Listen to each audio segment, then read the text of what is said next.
because men and women, we communicate differently. I'm not saying anything shocking. That should be pretty obvious. And last week, we talked about that God's design for marriage is bringing two different people that are different, two different people with different backgrounds, different likes, dislikes, different wiring, and bringing them together and entwining them to form something better together than they could ever be apart. So differences are okay. Differences are how we harmonize. Remember, God's design for marriage is for us to have soulmates, and we need that soulmate harmony. But the only way to harmonize, the only way to have harmony, is to have two different notes playing. So in marriage, we need to embrace those differences. We need to embrace those differences so that we can cultivate our three soulmate harmonies. If you remember from last week, that was mind, heart, and will. And the key, and I told you this, the key that binds all those harmonies together, that allows them to resonate and make beautiful music, is communication. That's how you fell in love in the first place, remember? Remember when you were dating? You always talk. You talked so much, you were talking one night, you didn't even realize, oh, here comes the sun. We've been talking all night. Just talk. You're on the phone. Hey, talking. No, you hang up. No, you hang up first. No, you first.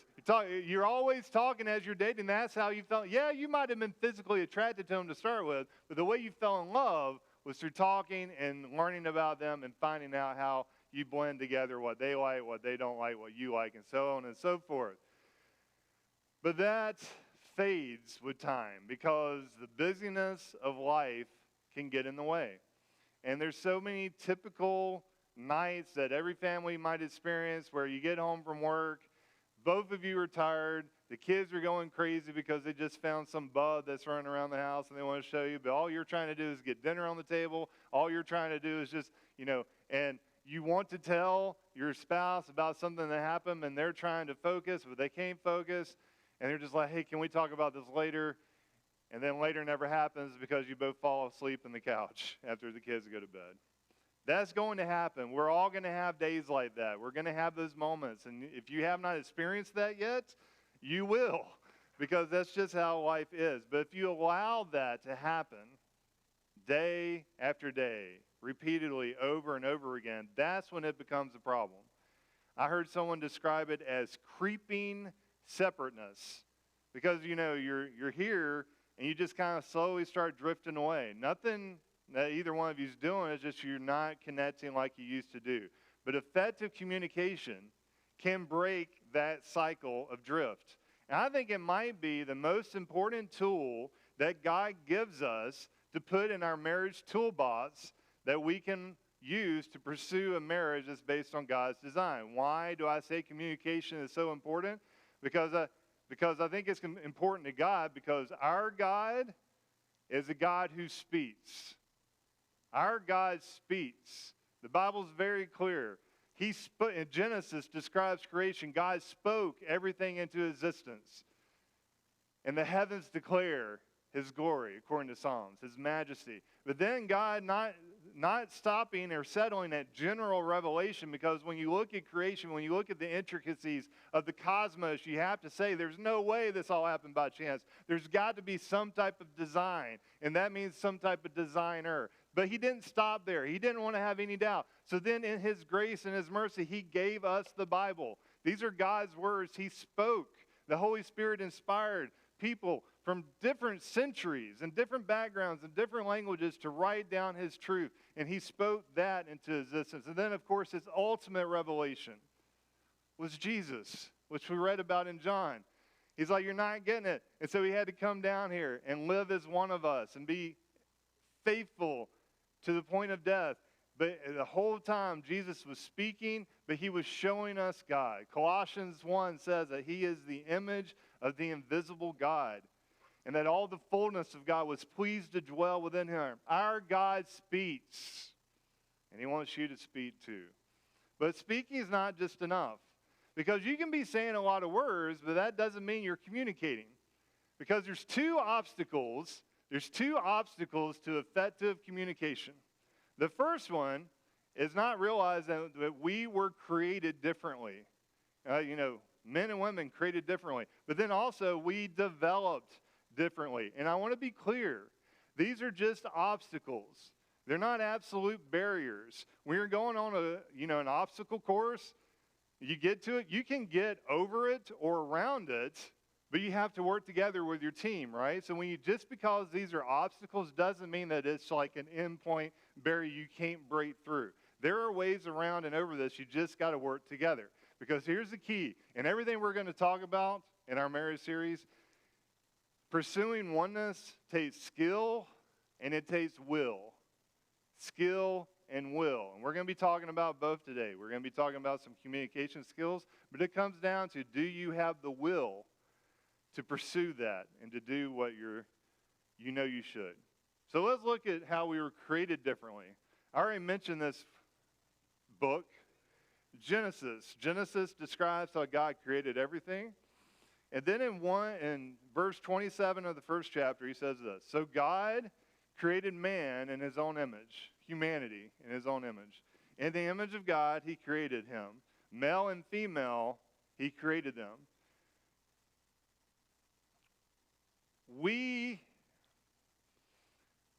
God wants us to come together, for those of us he calls to marriage, because we are two sides of God's brilliance. There is the female side, and then there's the male side. Both of us, both genders are made in the image of God. And they're both beautiful in their differences. And they can both harmonize together, and we can help one another. That's how God designed it. And we do communicate differently. We just do. Men and women do not talk the same, at the same frequency, the same rhythm, the same pattern. It's a biological fact. Scientific study after scientific study says women speak way more words each day than men. Right? This is not shocking. Women are more verbal. Women are better communicators. Women are more emotionally available. They just are. Men, we tend to be closed off. And we definitely speak fewer words. Some of us may only speak one word. And there are obviously always exceptions to this, but I'm not telling you anything new. You know this. If you've been around other people, you realize, yeah, she's wired differently than me. I heard somebody say this joke about weddings, right? Weddings are always fun because some of you are getting married soon. Weddings is this big production, and most weddings, everybody's sitting waiting. The guy's here with the pastor waiting for the triumphant entry of his beautiful bride, right? And when the music hits, everybody stops looking at the guy, and they turn and they look at this beautiful woman walking down the aisle. And the woman, as she's walking down, this is what she sees. She sees the aisle, she sees the altar, and then she sees him, the guy she's going to marry. The aisle, the altar, and him. But then that becomes a mantra. I'll alter him.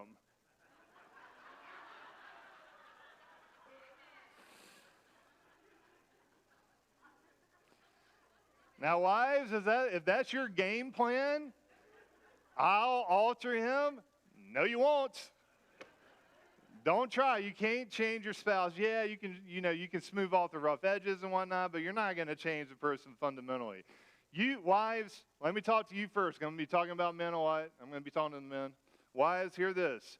You cannot expect your husband to communicate the same way as your female friends. You just can't. So don't hold him up to some impossible standard. All right? We can only achieve harmony by embracing our differences. All right, so we were created differently. We also developed differently. Our number one influence on how we communicate now is how our parents and guardians communicated when we were growing up. Our number one, there's no doubt. How you communicate is based on how your parents and guardians communicated. Some of you grew up in the quietest home. Some of you, it was loud with people talking all the time. Some of you never shared your feelings.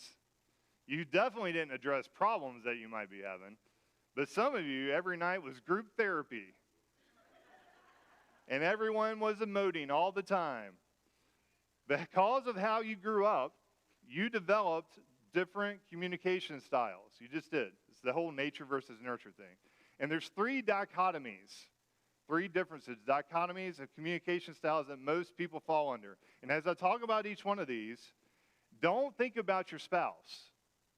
That's too easy. Think about yourself. Figure out which one you are first. And this is for men and women both. This is a joint venture, all right? Figure out which type you are. The first one is this: land the plane versus enjoy the ride.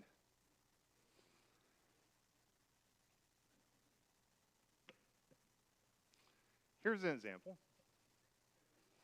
This is not from my life. I want to be clear. Dana has made it clear that I can only tell certain stories, so this is not from my life. A couple, they get home. They actually had time to talk.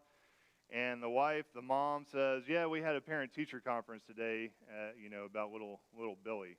And the husband says, why? He says, oh, man, yeah, I got called in. And then when I first got there, it was impossible to find a parking place because everybody was lined up waiting to pick up their kids. And then I went in, and then finally I had to go to the front office, and they wouldn't let me in to start with. And the husband's like, yeah? And she's like, yeah, but then I finally got down in the classroom, and the teacher, man, she only had these small little chairs to sit in. And I was like, do I really want to sit in that chair? Well, I guess if she sat in the chair, so I guess, and the husband's like, yeah? What's wrong with our kid? And she's like, oh, no, he's fine. What? I'm just telling you, I got to talk to the teacher. It was great. You see the difference? The husband wants to know what's going on, and the wife's just enjoying the ride, taking you down. It's taking you down the trip. Hey, let me describe to you every all right? And this is not the same. I mean, this is not the same ever. But then here's the next one. Man, this is hitting close to home to somebody. Here's the next one. Share your feelings versus just the facts. You saw this in the video. The share your feelings person, the emotions that they are feeling are part of the story. Literally, you cannot tell the story. You can't tell the story without opening up and explaining the emotional impact. That's part of the story. So if you have a share your feelings person, you need to realize that and just be prepared for it. But they cannot communicate without sharing their feelings. And I know that just the facts is just all logic. It's just like just like Joe Friday, just the facts, ma'am. Tell me what happened and let's talk about this. And that falls into, over and over again, the trap that you saw in the video. I can fix it. You tell me what's going on and let me fix it. A lot of the times, she does not want you to fix it. She just wants you to listen. More on that in a little bit. And then the last one is think out loud versus let's take turn. Now, the think out loud people annoy me. I'm just going to be honest with you. They do. It's one of those things, I'm going to let's take turns. You tell me what you want to talk about, and then it's my turn to talk, and then I get to share. But the think out loud is, hey, it's a brainstorming session, man. And so while you're talking, you keep interrupting each other. But I was talking, let's take turns. So which one are you? Not which one is your spouse. Which one are you? Because here's what's important. The more you can identify your own communication style, because that's important, the more you can do something about it. Once you know how you communicate, the more you can help your spouse understand how they can communicate better with you. It's easy to see what they're doing, but it's better to see what you're doing and how you can adjust to benefit them. Now, this goes both ways. It's skill and will. Both people need to have this will. In marriages that are pursuing oneness, couples learn how to manage their communication differences so that they can engage each other better. And this is crucial. The playwright George Bernard Shaw said this: the single greatest hindrance to communication is the illusion that is taking place. And that's what I referred to earlier. You can be talking and saying all types of words, but if you're not, that doesn't mean that you are communicating. So let's talk about the skills that we all need. There's 5 of them. I'm going to go through them somewhat quickly because I told you effective communication takes skill and will. So here are 5 communication skills to improve oneness in your marriage. And surprisingly, you don't start with your mouth. That's going to be the last thing we talk about. The first one is this. In the words of Madonna, open your heart. Open your heart to me. I won't sing today because I got feedback last week. You didn't like my Bon Jovi singing. That's okay. I shouldn't be singing Madonna anyway, let's be honest. This is from Ephesians 4:32. Be kind to each other, tenderhearted, forgiving one another, just as God through Christ has forgiven you. Do not underestimate the power of emotional connection. I said it last week. I'm repeating it. That's why it's so important. Last week, the scientific study we were talking about from Wilcox, right? The professor at UVA, the sociologist. He said this, the number one indicator of a happy wife was that she felt connected emotionally to her husband. But that doesn't happen too often. It doesn't happen because sometimes the men are too closed off and they're not willing to step outside their comfort zone. And sometimes it doesn't happen because the woman doesn't adequately communicate her needs. I don't know why it doesn't happen, but it does not happen. One woman shared this, and I thought it was kind of heartbreaking. She described her husband. She said, he's a mysterious island, which I like, but he never gives me a beach to land on. And what she's saying that, she doesn't mind the fact that he's kind of mysterious. He kind of likes that. Cool dude, mysterious. But yet he still, years after they've been married, will not open up and give her a foothold to actually connect. We had friends at a church we served at in South Carolina. They served with us. I'm not going to name them, but they were dealing with one of the hardest things a married couple can deal with that are trying to have kids. They're a younger couple. They were dealing with infertility. If you know anybody that's dealing with this, it is heartbreaking. It's infuriating. It's confusing. You don't know what's going on. You don't know why. Is it me? Is it you? And they shared with me, because I worked closely with the husband. And he was just he told me, he's like, all this time I've been trying to solve this problem. I've been the one pushing all these different meetings with the doctors and all these different tests. And it occurred to me that this wasn't helping, that it was making it worse for my wife, that it was wearing her down even more, because she's bearing this burden, feeling inadequate, and I'm making it worse. And he said, but one night, it just hit me that maybe I'm the problem, and maybe God doesn't want me to be a dad. And this is all they wanted, was to be parents.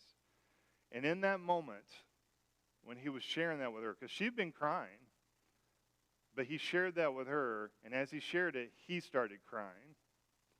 And he opened up. He was vulnerable.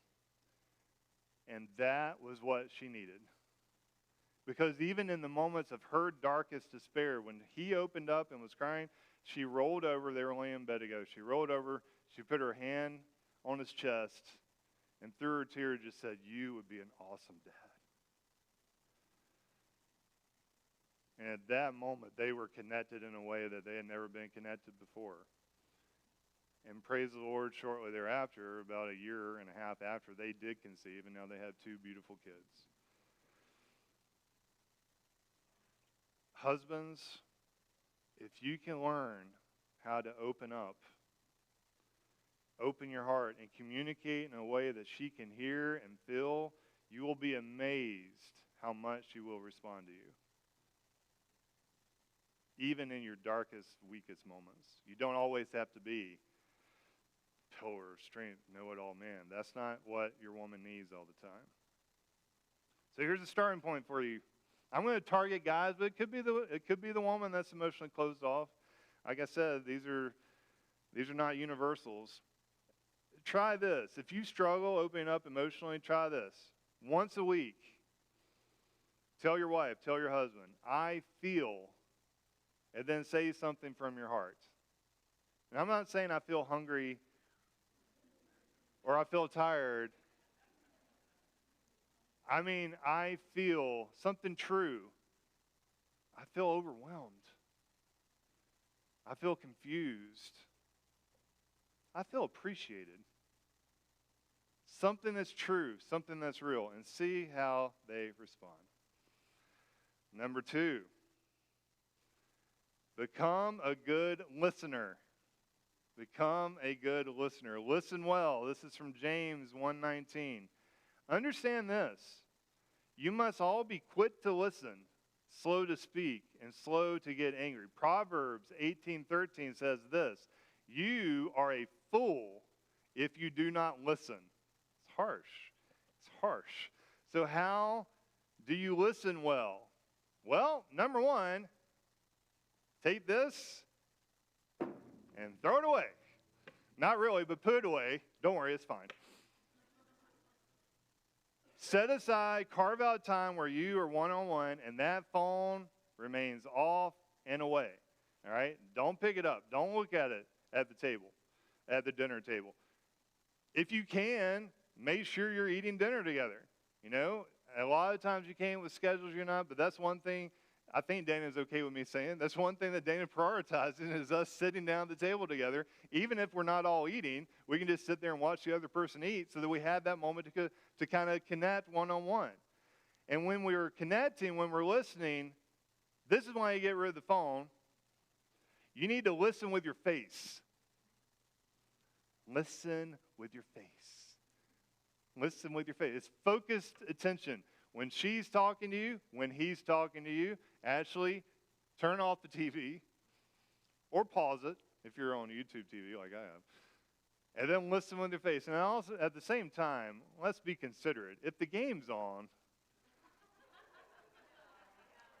and it's the last 30 seconds, right? Can't you just wait just a little bit to tell me this? Now, if it's an emergency, that's one thing, but let's finish. Let's get this over with first.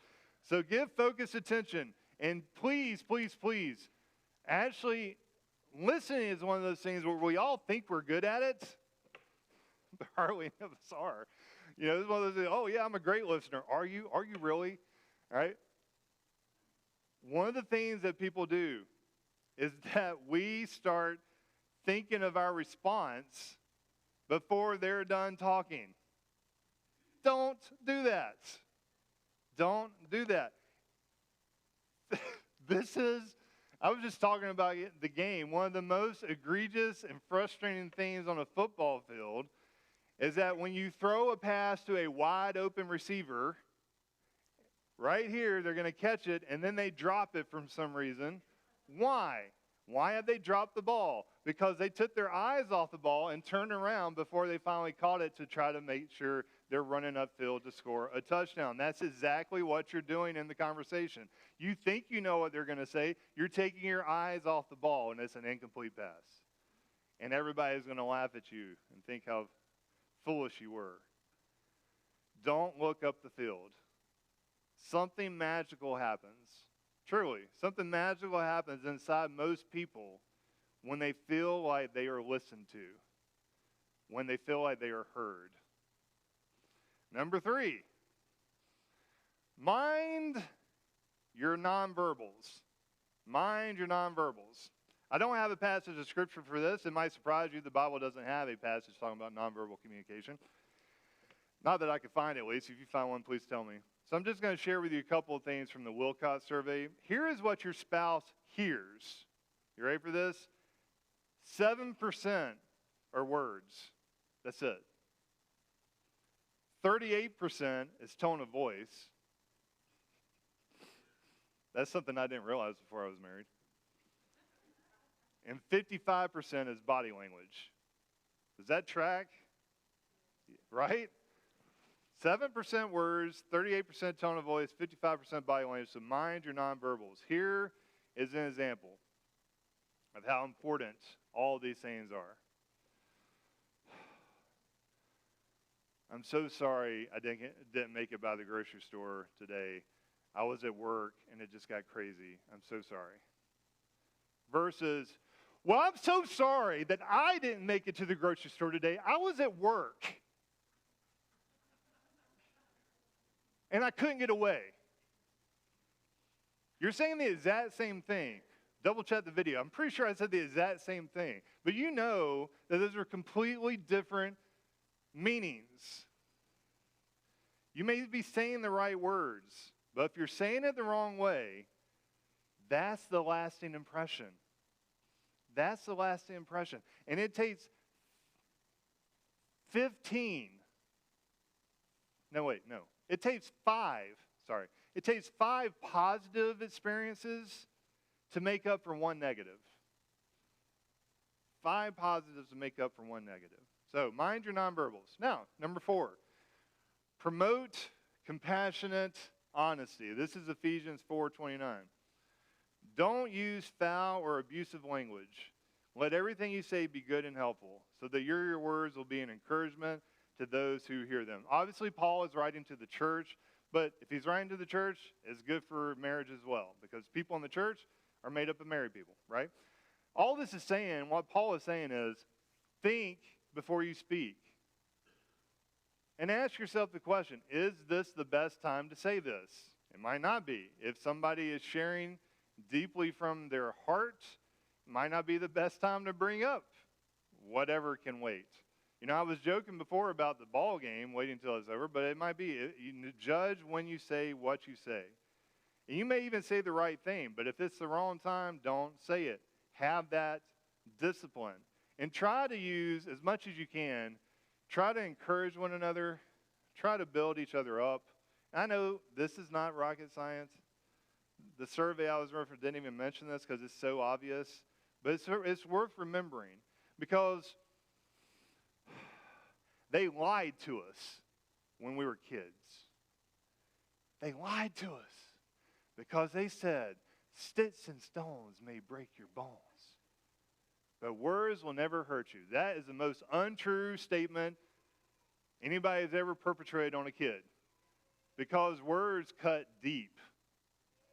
And unlike a broken bone that might heal, those words, as soon as they are said, can never be taken back. As soon as they come out, you might be apologizing. You might, spend the next year with all the positive messages to make up for it, and they might even forgive you, but you still said those words. So try to think before you speak. Try to build each other up. In the words of Paul McCartney, don't worry, I'm not going to sing it. I'm sure most of you like Paul McCartney better than Madonna, so here we go. He has a great song. I forget the title, something about Tell the Man or something. Love is not blind, but love should always be kind. I said all truth is God's truth. Paul McCartney was preaching that truth. Lastly, learn to speak your spouse's love language. Your love language. Now, have you ever heard of this? Some of you have, some of you haven't. This is just a tool that was developed by some authors, Gary Chapman and his wife. They were studying different people, behavioral psychologists, and they came up that this is a tool to describe how you connect best to people. And this is not just for your spouse. This is with coworkers. This is with kids. Everybody's got a love language. And most of you have more than one love language. But all of you have one primary love language. And what that means is when you're doing something nice for somebody, if you're speaking the wrong language, then you basically it's just the same as speaking Spanish when they don't know how to speak Spanish, or speaking Italian when they don't know how to speak Italian. It's the exact same way. Here are the 5. Receiving gifts. Now, I know we all like to receive gifts. We do. Acts of service. That means when you do something nice for somebody that they weren't expecting. Words of affirmation. That means you say encouraging, building up sweet little nothings. Quality time is exactly what it sounds like. It just means spending time with each other. And then finally, physical touch, which during premarital counseling, every guy thinks they're physical touch. Because they're like, oh, that means sex, right? No, it doesn't mean sex, idiot. Although sex is a part of marriage. We're going to be talking about that soon. No, it just means physical touch is not just sex. If you don't like holding your spouse's hand in public or allowing her to lay on you while you're watching TV together or cuddling, then you're not physical touch. And you think, oh, everybody's physical touch. Everybody loves to be hugged. No, they don't. And I know this is shocking in a church because everybody wants to hug each other. But I know somebody that doesn't like to be hugged, except by me. Because that's how good I am. I'm a good hugger, you know what I'm saying? I like to hug people. I'm a high-quality hugger. But anyway, I'm just saying, you need to figure out which one are you and which one is your spouse, because if you are trying to communicate and trying to fill up your spouse's love tank, making them feel appreciated, if you're doing, like, if your spouse is words of affirmation, but all you're ever doing is giving them gifts, then you're wasting your money. You're wasting your money. And so we have a tool for you today to help you. There's a little quiz that you can take. As you walk out the doors, there's going to be a black table, and there's a staple. There's 2 pages stapled together. 1 page is for the husband, 1 page is for the wife. You do it separately, and you can figure out which one is your primary love language. You go through, there's pairs of statements. You circle one from each pair, and then you get to the end, and you count up how many they are, and that will tell you your love language. And this is so important because you can translate. You can translate. You can say, I want to do something nice for my spouse. I want to make sure they feel loved. Okay? I would love to have quality time, but I know they just want a new gift. So even though I want quality time, I'm going to do a gift to make them feel good. Does that make sense? We're going to talk more about love languages, but I want to introduce it today. And the verse that goes along with this is from Ephesians 4. It's verse 15. It says this: speak the truth in love, growing in every way more and more like Jesus. Because Jesus is our example on how to translate different love languages. He is. He's the perfect example. Because think about it. We read John 1 as our call to worship. Think about what that passage said. Jesus is God. He created everything. He was God from the beginning. And then he chose to come and dwell among us as a person. That's translating his love language. God is transcendent. We can't understand him. But God loved us enough to say, you don't understand me, so I'm going to translate for you, and I'm going to show you what I'm all about. And that's why Jesus came. He came to translate the love language, to show us that we are loved, that we are known, and that that God wants to redeem us. So he didn't just come to live as an example. He came to die in our place. And that's the message of the gospel. But it starts with Jesus giving up, as Philippians 2 talks about. He willingly steps off the throne of heaven and chooses to dwell as one of us because he knew that he needed to translate into our love language. And that's all that we're trying to talk about, is when you are trying to build up your spouse, when you're trying to build that oneness, when you're trying to harmonize together, always look to Jesus. He's a perfect example in everything. And Jesus wants your marriage to survive. He wants it to thrive, whether it's your first marriage, whether it's your third. I talked about this. Whether you have the strongest marriage ever, whether your marriage is hanging on by a thread, Jesus is here for you. Jesus lived as one of us. He knows the stresses of life, but he loved us enough not just to live for us as an example, but to die for us on our behalf because of our sin, because of our shortcomings, because of our selfishness, because of our rebellion against God. Good communication takes skill and it takes will. If you have the will, if you choose to pursue this, I've given you 5 skills. There's a lot more, but here are just 5 reminders. And remember, I said you don't even start with your mouth. It wasn't even speaking the actual words was much later. And I know that this might be daunting. I know some of you go, I don't want to talk about how I feel. That's scary, because what if they think less of me? Well, what if they do? I guarantee you in the short run, they might think, oh, what's up with this? But in the long run, you're going to grow closer together. And improving your communication skills is a lot like driving. Remember when you first learned to drive?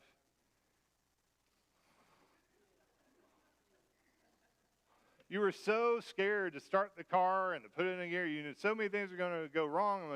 I'm going to break the car. I'm going to die. All these things. You were so on edge and you so didn't want to do it. But now, after you've been driving for years, do you even think about it? You don't even think about it. You put the key in the ignition, you start it, you back up, hopefully you're paying attention, hopefully your phone's over there, you're driving safely. That's how it is with improving your communication skills as well. To start with, it might be stressful. To start with, it might be scary. But as you practice it more and more, it just becomes second nature, just like driving. Let's pray.